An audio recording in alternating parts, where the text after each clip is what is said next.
बिस्मिल्लाहिर्रहमानिर्रहीम। अस्सलामु अलैकुम वरहमतुल्लाहि वबरकातुहू। क़ुरबानी क्या है?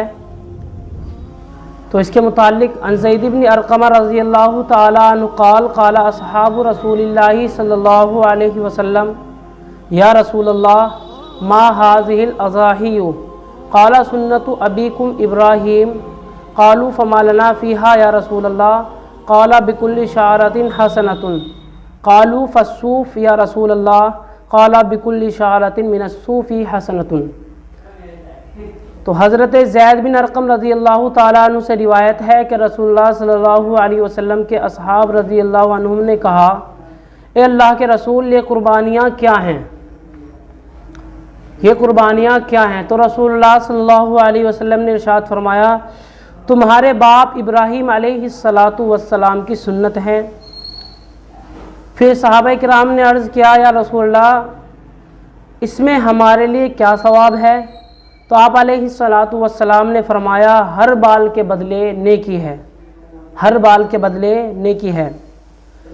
फिर सहाबा किराम रज़ी अल्लाह तआला अलैहिम अजमाइन ने फरमाया, ए अल्लाह के रसूल, और ऊन, फसूफ़ ऊन, आपने फरमाया ऊन के भी हर बाल के बदले नेकी है, यानी मेंढे के ऊपर जो ऊन रहती है उसके बारे में पूछा गया, तो आपने फरमाया ऊन के भी हर बाल के बदले नेकी है। कुर्बानी के जानवर और उनकी उम्रें। कुर्बानी के जानवर तीन किस्म के हैं, ऊँट, बैल, बकरी। हर किस्म के अंदर उसकी नौएं जो भी हैं वो सब शामिल हैं। जैसे ऊँट हैं तो ऊँट के अंदर ऊँटनी, ऊँट का बच्चा, ये शामिल हो जाएगी। और बैल में हमारी भैंस, मादा, नर मादा जो भी है वो सब शामिल हो जाएगी। और इसी तरीके से बकरी, जो भी नर मादा जो भी हैं, बकरी, बकरा, खस्सी वगैरह जो भी है सब इसमें अंदर शामिल हो जाएगी। अब कुर्बानी के जानवरों की उम्र, जो ऊँट की किस्म के जानवर हैं उनकी उम्र है 5 साल, यानी ऊँट की उम्र 5 साल होनी चाहिए तभी उसकी कुर्बानी होगी।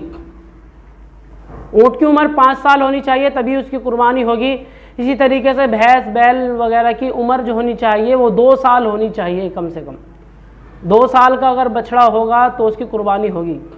और इसी तरीके से बकरी, हमारा भेड़ वगैरह, इनकी जो है उम्र है 1 साल। अलबत्ता जो दुम्बा है, दुम्बे का बच्चा अगर 6 महीने का भी है और वो देखने में ऐसा लगता है, हट्टा कट्टा है कि 1 साल का है, देखने में लगता है, तो उसकी कुर्बानी हो सकती है। किसी भाई ने पूछा कि कुर्बानी के दिन सबसे महबूब अमल क्या है? क्या कुर्बानी ही करनी चाहिए या किसी गरीब को इतने पैसे सदके दे देने चाहिए? तो मैं आपको हदीस सुनाता हूँ। अन आयशा रज़ियल्लाहु ताला अन्हा अन्ना रसूलल्लाहि सल्लल्लाहु अलैहि वसल्लम क़ाल मा आमिला आदमीयुन मिन अमलिन यौमन नहरी अहब्बा इलल्लाहि मिन इहराक़िद दमी इन्नहा लतअती यौमल क़ियामति बिक़ुरूनिहा व शआरिहा व अज़लाफ़िहा व इन्नद दम ला यक़अउ मिनल्लाहि बिमकानिन क़ब्ल अन यक़अ मिनल अर्ज़ि फ़तीबू बिहा नफ़्सन।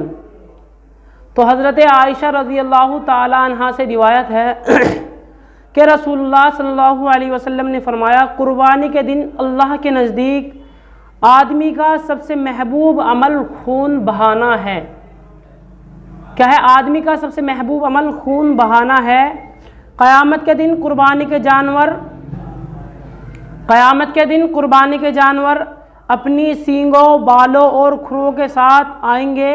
कुर्बानी का खून ज़मीन पर गिरने से पहले कबूलियत का दर्जा हासिल कर लेता है, इसीलिए खुशदिली के साथ कुर्बानी करो। तो मसला यह है कि जिस जानवर का सींग मैंग तक यानी जड़ तक टूट गया हो, क्या उसकी कुर्बानी हो सकती है या नहीं?